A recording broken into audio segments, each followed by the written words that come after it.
আসসালামু আলাইকুম। দেশ বিদেশ টিভি থেকে হুসেন বলছি। আমার চ্যানেলে সবাইকে স্বাগত। 5 আগস্টের পর আমরা যতটুকু জানলাম সেটা হলো আওয়ামী লীগের বেশিরভাগ নেতাকর্মী চলে গেছেন ভারতে। আরো অন্যান্য দেশও গিয়েছেন, কিন্তু ভারতে সবচেয়ে বেশি। এবং ভারতের মধ্যে কলকাতাই হচ্ছে এখন এই আওয়ামী লীগারদের একটা তীর্থস্থান হয়ে গেছে। ধারণা করা হচ্ছে প্রায় 1 লক্ষ আওয়ামী লীগার সেখানে অবস্থান নিয়েছেন। আওয়ামী লীগের প্রাক্তন মন্ত্রী, এমপি, চেয়ারম্যান, মেয়র, কাউন্সিলর, জেলা উপজেলার সভাপতি, সাধারণ সম্পাদক, আমলা, সেনা, প্রাক্তন সেনা কর্মকর্তা অনেকেই আছেন সেখানে। এখন আমরা ইতিমধ্যেই দৈনিক প্রথম আলো দিয়ে জানলাম যে আওয়ামী লীগ নেতাদের কে কোথায় অবস্থান করছেন, কারো কারো একদম ঠিকানা সহ তারা ছাপিয়ে দিয়েছে।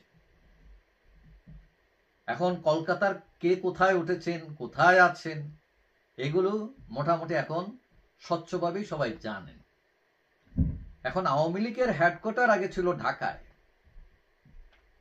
কিন্তু এই হেডকোয়ার্টার কাজ করছে না এখন আওয়ামী লীগের হেডকোয়ার্টার।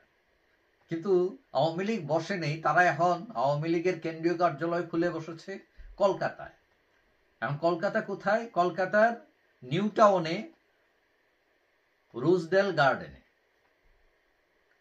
এখন প্রাক্তন স্বরাষ্ট্রমন্ত্রী আসাদুজ্জামান কামাল ওই রোজডেল গার্ডেনের 2 নম্বর টাওয়ারের 11 তলায় 11C ফ্ল্যাটে থাকেন স্ত্রী, মেয়ে ও জামাতাকে নিয়ে। এবং একই বিল্ডিং এর নিচতলায় তিনি আরেকটা ফ্ল্যাট ভাড়া নিয়েছেন, এবং যেটি এখন দলীয় কার্যালয় হিসেবে ব্যবহৃত হচ্ছে। এবং সেখানে বিকেল 5টা থেকে রাত 10টা পর্যন্ত আওয়ামী লীগের বিভিন্ন লেভেলের নেতারা এসে জড়ো হন। সেখানে আওয়ামী লীগ নিয়ে বিভিন্ন আলাপ আলোচনা চলে, কৌশল নির্ধারণ নিয়ে কথা হয়, সরকারের সমালোচনা হয়। তবে সেখানে আওয়ামী লীগের সাধারণ সম্পাদক ওবায়দুল কাদেরকে কখনোই দেখা যায়নি। শোনা যাচ্ছে তিনি অসুস্থ, তিনি খুব একটা বের হন না, শুধুমাত্র চিকিৎসার প্রয়োজনে তিনি যান। এবং কয়েকদিন আগে আমরা সোশ্যাল মিডিয়ায় দেখলাম যে তাকে একজন হাসপাতালে দেখেছেন এবং তার একটা ছবিও পোস্ট করেছেন সেখানে। এখন আওয়ামী লীগ নেতাদের অনেকেই পরিবার নিয়ে এখন কলকাতায় বাস করছেন। কারো কারো বাচ্চা কাচ্চা এখন স্কুলেও ভর্তি করিয়ে দিয়েছেন, এবং কারো কারো পরিবার বাংলাদেশ এবং কলকাতায় আসা যাওয়া করছেন।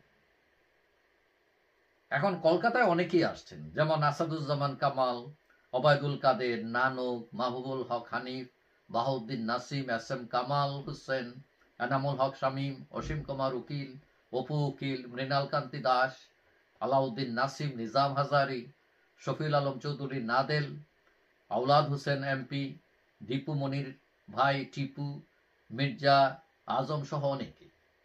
এখন কেউ কেউ আবার হোয়াটসঅ্যাপ গ্রুপ খুলেছেন, টেলিগ্রাম, মেসেঞ্জার গ্রুপ বানিয়ে তারা নিজেদের মধ্যে কথাবার্তা বলে। এখন বিগত 15 বছরে অনেক আওয়ামী লীগ নেতা আঙ্গুল ফুলে কলা গাছ হয়েছেন, কোটি কোটি টাকার মালিক হয়েছেন, এটা অনেকেই জানেন। এবং তাদের নামে অভিযোগ যে বিদেশে অভিজাত জীবনযাপন করছেন তারা, তাদের কোনো অসুবিধা হচ্ছে না। বিপদে আছে ওই যে এতিম করে যাওয়া কর্মীদের, যাদের পকেটে টাকা নাই, তাদের সামনে কোনো উজ্জ্বল ভবিষ্যৎ নেই।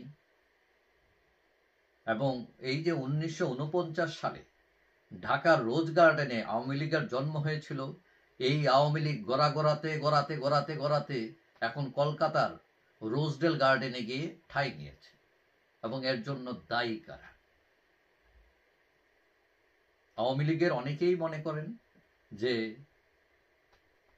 শেখ হাসিনার উচিত যেসব আওয়ামী লীগ দুর্নীতিবাজ আওয়ামী লীগ নেতার কারণে এই করুণ অবস্থা দলের, তাদের বিরুদ্ধে ব্যবস্থা নেওয়া, তাদেরকে বহিষ্কার করা, এবং যেসব নেতাকর্মী এখন দেশে আটকে আছেন তাদেরকে আইনি সাহায্য দেওয়ার ব্যবস্থা করা, যারা আর্থিক সংকটে আছে তাদের জন্য ফান্ড তৈরি করা। এগুলো না করলে আওয়ামী লীগ সহজে দাঁড়াতে পারবে না, কারণ কর্মী ছাড়া তো আওয়ামী লীগ কখনোই উঠে দাঁড়াতে পারবে না। কর্মীরাই হচ্ছে শক্তি।